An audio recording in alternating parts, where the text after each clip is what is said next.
மதுராந்தகம் அருகே தமிழக வெற்றிக் கழகத்தின் சார்பில் நடைபெற்ற மகளிர் தின விழா கொண்டாட்டத்தில் ஏராளமான பெண்கள் பங்கேற்றனர். செங்கல்பட்டு மாவட்டம் மதுராந்தகம் சட்டமன்ற தொகுதிக்கு உட்பட்ட இரும்பேடு கிராமத்தில் தமிழக வெற்றிக் கழகத்தின் சார்பில் மகளிர் தின விழா வெகு விமர்சையாக கொண்டாடப்பட்டது.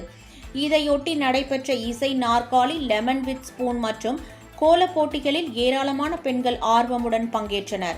இதில் வெற்றி பெற்றவர்களுக்கு மாவட்ட மகளிர் அணி தலைவி ஷிபா பரிசுகள் வழங்கி பாராட்டினார். இந்த நிகழ்ச்சியில் திரளான பெண்கள் கலந்து கொண்டு சிறப்பித்தனர்.